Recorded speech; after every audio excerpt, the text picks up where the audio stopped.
The giveaway at the end of this video is sponsored by the EA Creator Network. Thank you, EA Creator Network, for the free game code. Now let's get into the video. Hi, I'm Jen, and this is another Sims 4 speed build. We are actually finishing the Family Place apartments today, and also doing a giveaway at the end of the video, so stay tuned for that. Yeah, it's the last one, and this apartment building is big. It's huge. It's the second big build that I've done, like, ever. I don't typically do big builds because they're very intimidating. I would consider this one actually felt like it was bigger than the retirement community build that I did a little while back. I don't know why. It just felt bigger.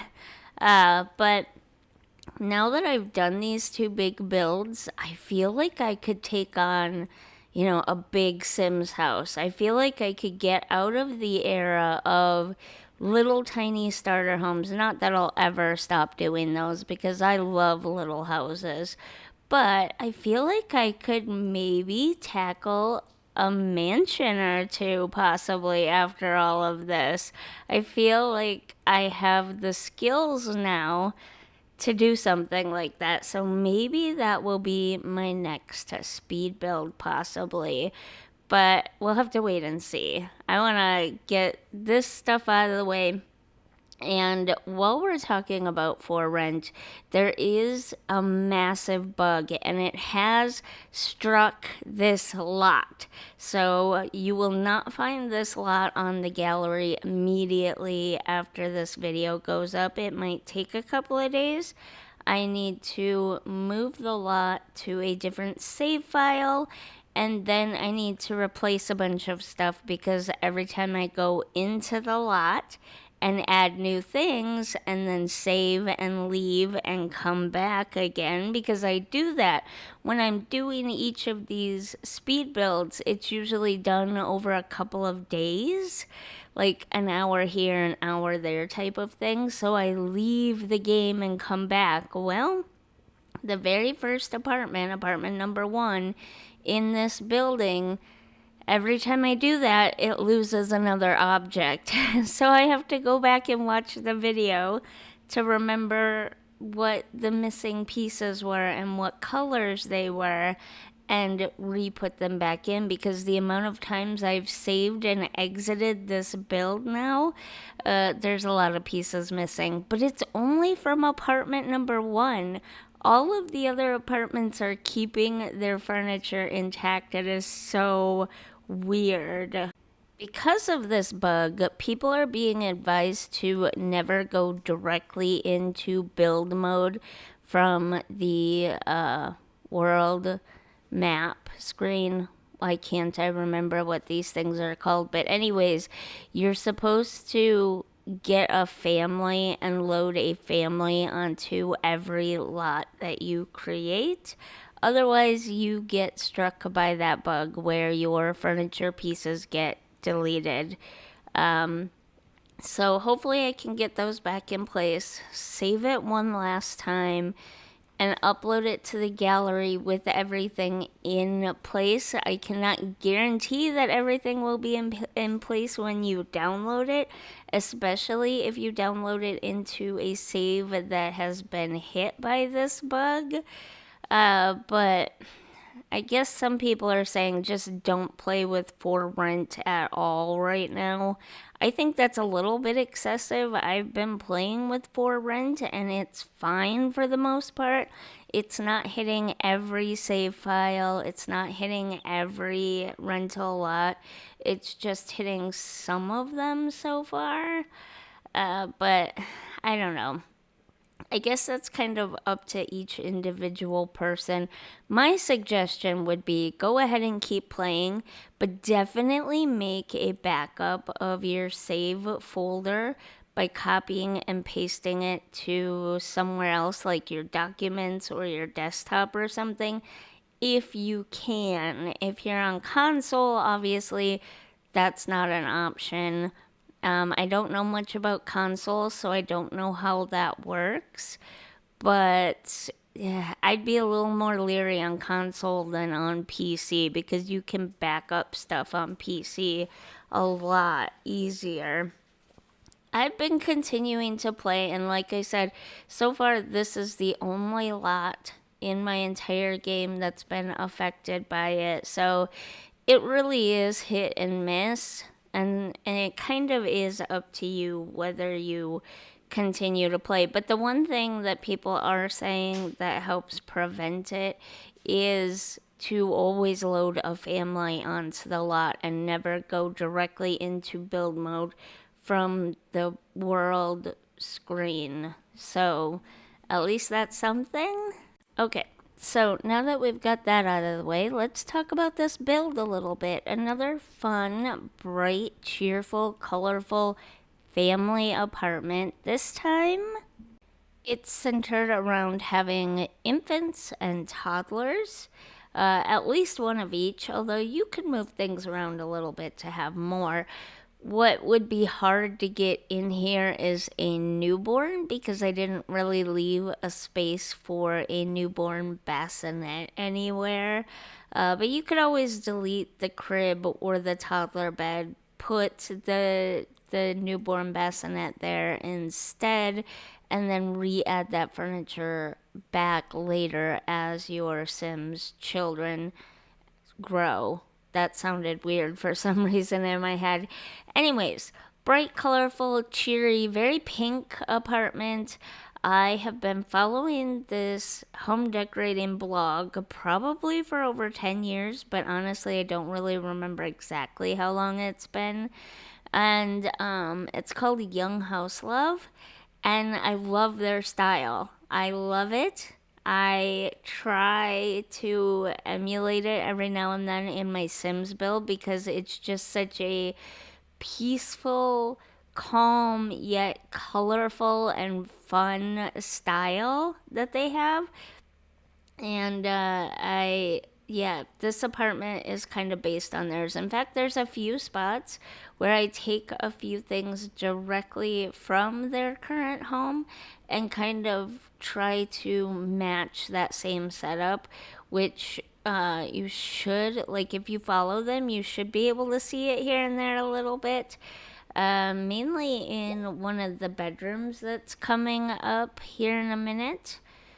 But this is a 3-bedroom. There is the parents' bedroom, a nursery, and for the nursery, it doesn't have any windows. I did not realize that until after I had finished the 3rd bedroom. But some of that is because I placed it in a spot so that it could be connected to the parents' bedroom. Because I was kind of going with the idea of back in, like, gosh, I don't even remember when they stopped doing this, but it was a very long time ago. You used to get primary bedrooms, or the adults, the grown-ups, the parents' bedrooms. That's what I was trying to think of. The parents' bedrooms right next to the nursery, and the nursery would actually have a door, an extra door in it that led directly from the nursery into the parents' bedroom, or like rather from the parents' bedroom directly into the nursery, as well as another door that led to an adjoining hallway or whatever, just so that the baby had its own space and you could close the door to reduce noise and stuff, but also so that you had easier, more direct access to the baby, if that makes sense. I suppose they probably stopped doing that when baby monitors became a huge, popular, common thing. That kind of makes sense because the whole point of having a nursery next to the parents' room is so you can keep an eye on the baby at night. And now you don't need to anymore because there are all sorts of baby monitors that you can use. But that was the idea for the bedroom setup, to have the nursery right there. I didn't think about it not having windows, but here's the thing, it's The Sims. It might not be super realistic, but it's The Sims. Also, I suspect there are a lot of people who put their children in windowless rooms in their house because they don't have a lot of choice in the matter. So it works. It's not super realistic, but it's a cute apartment. It's functional and it works. So, we're just gonna go with it, I guess. I tried to be a little bit more fun in the nursery. This room, I went with more of a green, subdued, like vacation spa feeling. And then I kind of took that coloring and moved it over to the nursery so that it matched.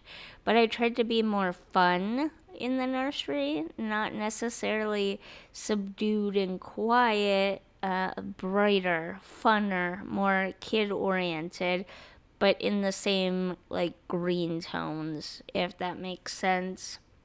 And I did very much remember this time to include quite a bit of furniture for toddlers and infants, which I have not done in any of the other apartments so far, and I didn't think about that until after.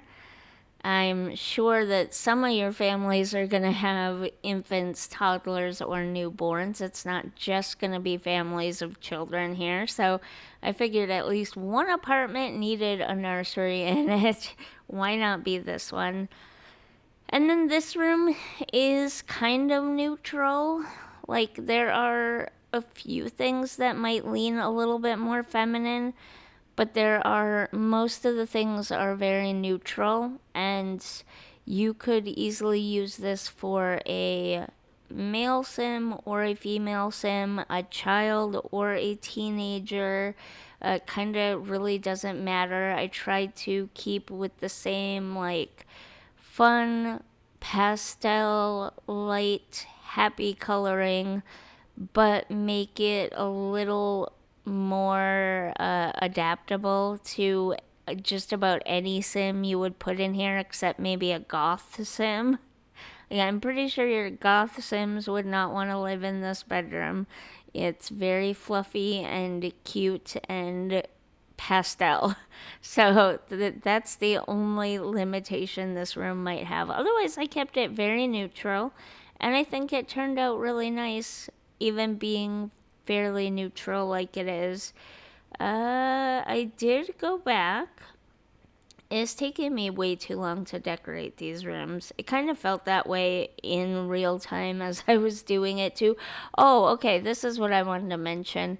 So sometimes I get lazy and I don't want to keep moving the furniture in and out when I'm alt placing items, because to get everything perfectly lined up can take a while and it can be annoying sometimes. So sometimes what I will do is I will just fill up all the slots on that item and then alt place the things that I want on there, as you're seeing here with the makeup stand, and then go through and delete all the items that are slotted in. It can be faster. It can also take a little bit longer sometimes if there are a lot of slots that have to be filled, and there are different slots that can be filled by different sized items. It sometimes can take a little bit longer, but I found for this apartment it was actually quicker to do it that way. And if you want more of a tutorial video on how I do that kind of stuff, just let me know down in the comments and I can do that. But now that we're finally towards the end of the video here, before we get into the walkthrough, I have a copy of The Sims 4 for rent to give away.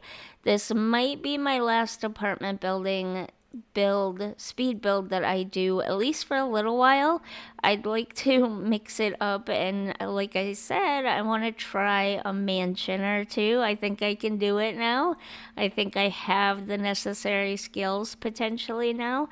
So I'd like to branch out a little bit more and do some more community lots, do some mansions, maybe potentially, maybe work towards that save file some more like I've been doing.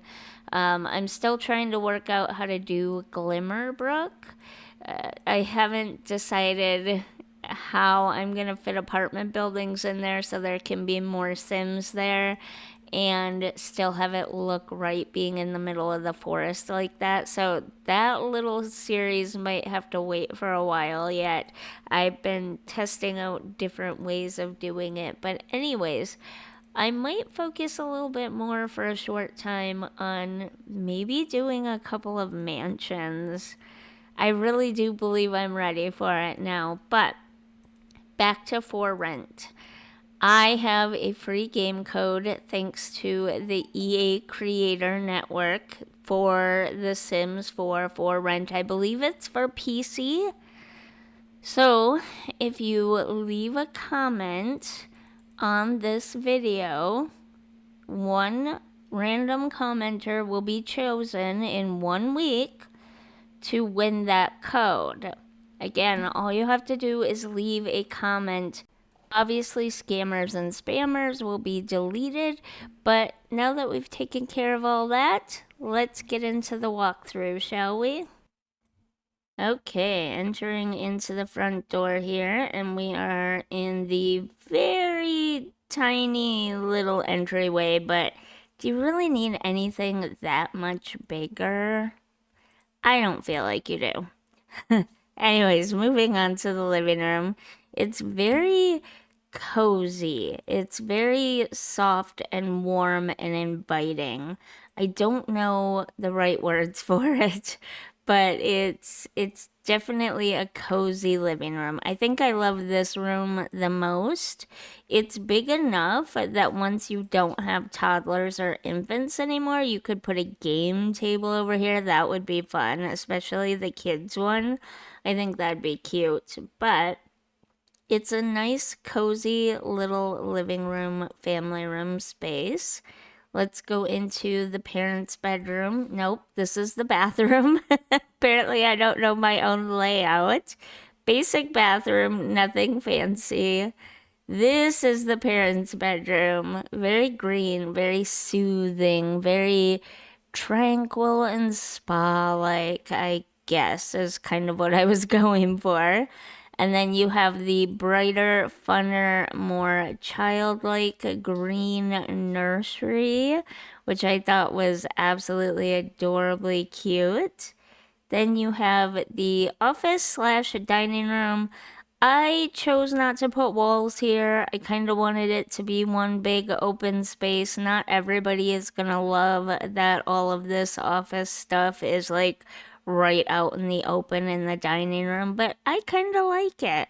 So let's move on here to the kitchen, which I'm gonna be honest, the kitchen did not make it into the speed build part of the video because I forgot to do it. And I didn't even realize that I forgot to do the kitchen until I was halfway through the walkthrough.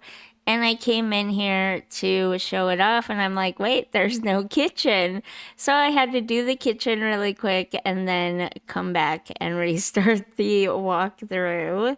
So here is kind of the teen child, like neutral bedroom. You could use it for basically any kind of child teen sim. Very, again, very tranquil. Lots of pastels in this one. I think soothing would be the word that I would go for with this apartment. And then a little back patio here with a safety gate that you can lock for all infants and toddlers so they can't get down the steps by themselves. And yeah, that's the apartment. And there you have it, the finished Family Place apartments.